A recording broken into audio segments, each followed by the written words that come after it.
নমস্কার বন্ধুরা, তো মম অ্যান্ড জয়িতা চ্যানেলে সবাইকে স্বাগত। তো আশা করছি সবাই ভালো আছো।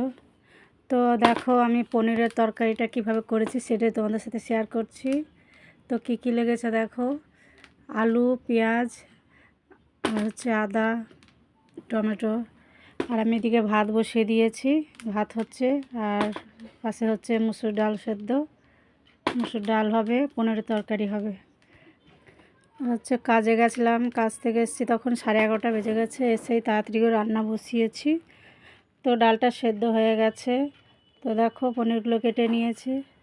আর হচ্ছে ডালটা ফোড়ন দেব, তার জন্য পেঁয়াজ টমেটো সব কষে নিয়েছি। এর মধ্যে দিয়ে দেবো এখন ডাল সেদ্ধ। আর ডালের মধ্যে আমি কি ফোড়ন দিয়েছি হচ্ছে শুকনো লঙ্কা, তেজপাতা, পাঁচফোড়ন আর পেঁয়াজ। তো সেটা পেঁয়াজ দিয়ে ভালো করে লাল করে ভেজে নিয়ে তার মধ্যে দিয়েছিলাম টমেটো। আর ডাল সেদ্ধ নামাবার সময় হলুদ দিয়েছিলাম, নুন দিয়েছিলাম।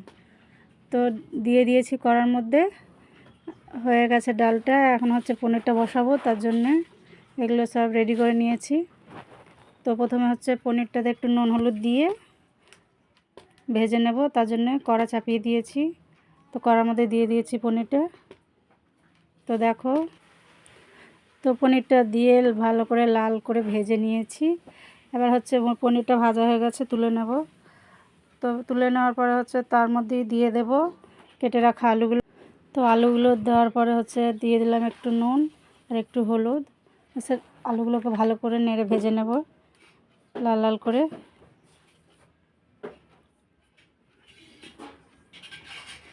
তো লাল লাল করে ভাজা হয়ে গেছে।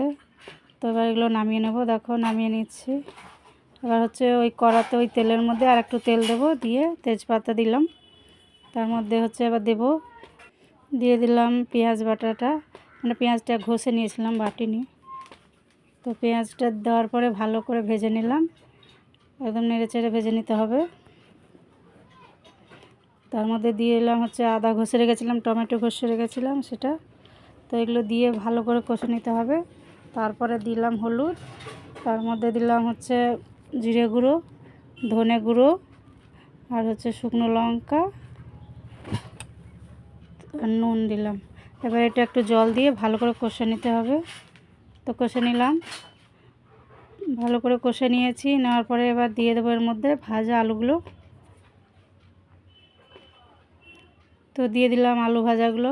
তো আলু ভাজাটা দেওয়ার পরে ওইটাকে ভালো করে কষে নিতে হবে।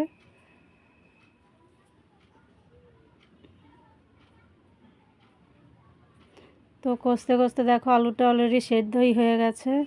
এবার ভেজে রাখা পনিরগুলো দিয়ে দিলাম। তার মধ্যে ওই যে তুলে রেখেছিলাম সেই থালাটার মধ্যে জল ধুয়ে দিয়ে দিলাম। তো এটা নেড়ে চেড়ে এবার ঢাকা দিয়ে দেব একটু জল দিয়ে। তো দিয়ে দিলাম ঢাকা। তো হয়ে গেছে তরকারিটা।